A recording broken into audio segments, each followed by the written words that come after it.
दोस्तों, जैसा आपको मालूम है कि आज गुरु का गोचर एक चर्चा का विषय बना हुआ है। गुरु एक ग्रह है ज्योतिष में, और जिसको हम लोग बृहस्पति भी कहते हैं, जुपिटर भी कहते हैं। गुरु इसलिए कि देव गुरु हम इसको मानते हैं, और बृहस्पति का अर्थ होता है बृहत प्लस पति, लार्ज प्रोटेक्टर।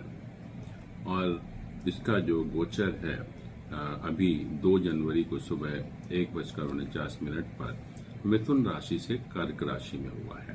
तो इसकी क्या विशेषता है, क्यों हम लोग इतनी चर्चा कर रहे हैं इसकी।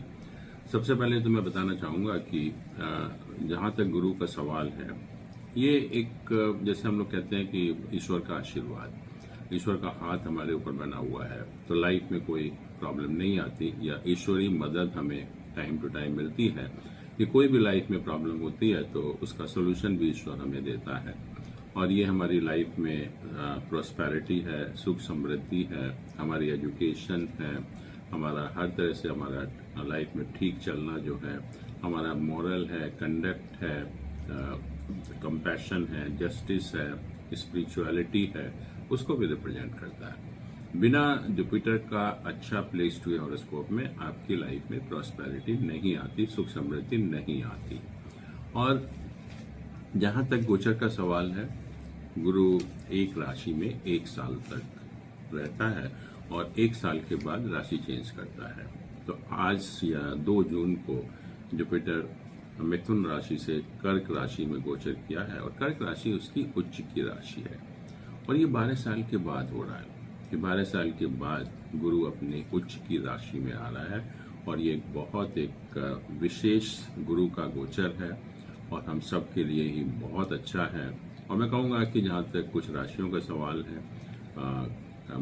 कर्क राशि है, कन्या राशि है, तुला राशि है, वृश्चिक राशि है, कुंभ राशि है, मीन राशि, इनके लिए तो अच्छा है ही है। बट जैसा मैंने कहा कि इतना शुभ समय 12 साल के बाद आता है, और मैं सबको यही सलाह दूंगा कि राशियों के लिए तो ठीक है, लेकिन अगर हम अपने लाइफ में इसका फायदा उठाना चाहते हैं तो मैं सलाह दूंगा सभी को कि आप अपना हॉरोस्कोप किसी भी विद्वान ज्योतिष को दिखाइए, उसकी सलाह लीजिए और पूछिए कि हम किस तरह से इस गुरु के गोचर का फायदा अपनी लाइफ में उठा सकते हैं, अपनी लाइफ को कैसे बेटर बना सकते हैं।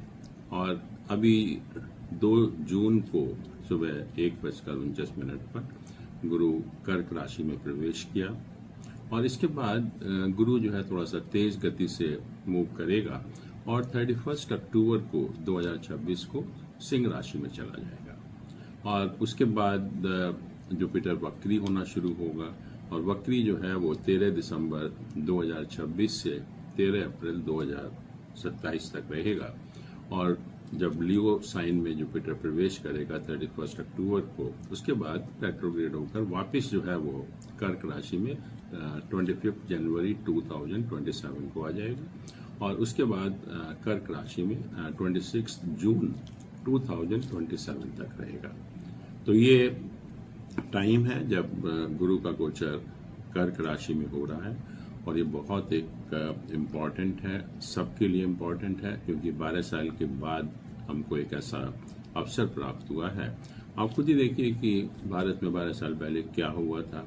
पूरा हमारी गवर्नमेंट चेंज हुई, हमको एक नई गवर्नमेंट मिली, और पूरा का पूरा हमारी जो कंट्री का डेवलपमेंट है उसमें काफ़ी इफेक्ट हुआ उसका जो है। और आज जहाँ तक हम विश्व की बात करें, भारत की बात करें, इसका क्या प्रभाव पड़ेगा गुरु के इस गोचर का, वो भी थोड़ा सा देख लेते हैं हम लोग। सबसे पहले तो जैसे मैंने कहा कि ये बहुत शुभ स्थिति है जुपिटर प्लैनेट की, तो नेचुरली हमारे जो वर्ल्ड लीडर्स हैं उनको कुछ सद्बुद्धि देगा, और जो झगड़े हो रहे हैं, वार हो रही हैं, उसमें मुझे लग रहा है कि काफ़ी हद तक हमें शांति देखने को मिलेगी, या जो एनवायरनमेंट होगा वर्ल्ड का जो आज का है उससे काफ़ी अच्छा एनवायरनमेंट होगा जो है।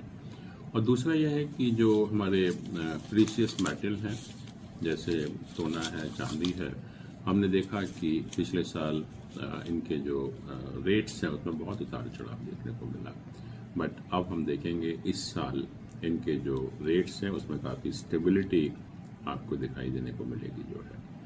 और जहाँ तक भारत का सवाल है, भारत के ये जो 3rd हाउस में जुपिटर का गोचर हो रहा है, जो 4th हाउस से 12th हाउस है।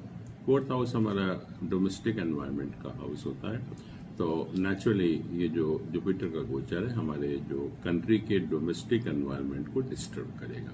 जगह जगह आप देखेंगे कि डिस्टर्बेंसेस होंगे, लोगों में रोष देखने को मिलेगा और कहीं ना कहीं कुछ ना कुछ इस तरह की वारदातें होती रहेंगी।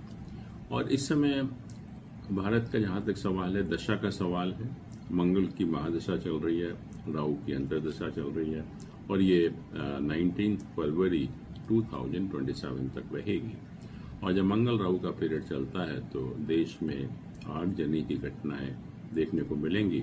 और जैसे हमने देखा कि आज भी दिल्ली में बहुत भयंकर आगजनी की घटना हुई जो है, तो इस टाइप की घटनाएं हमें और भी देखने को मिल सकती हैं। और मंगल राहु थोड़ा सा बीमारी का भी संकेत देता है कि कुछ ना कुछ सीरियस जैसे वायरसेस वगैरह होते हैं जो हम देखते हैं जनरली जुलाई अगस्त के महीने में, उसका भी हमें सामना करना पड़ता है। उसकी वो भी एक चिंता का कारण बन सकता है। इसके अलावा जहाँ तक अर्थव्यवस्था का सवाल है, अर्थव्यवस्था मैं कहूँगा कि उसका इंडिकेशन बहुत अच्छा नहीं है, या भारत की अर्थव्यवस्था बहुत अच्छी नहीं रहेगी, बल्कि उसमें काफ़ी एक नेगेटिविटी देखने को मिलेगी। और अंत में मैं यही कहूँगा कि जनता का रोष या जनता की नाराज़गी कुछ नेताओं के प्रति, कुछ जर्नलिस्ट के प्रति आपको देखने को मिलेगी। और ख़ास तौर से हमारा मेन मीडिया है या सोशल मीडिया है, दोनों को हम देखते हैं कि दोनों बिल्कुल एक एक्सट्रीम एंड पर हैं। तो लोगों का नाराज़गी इनसे भी, नेताओं से भी आपको देखने को मिलेगी। Thank you so much.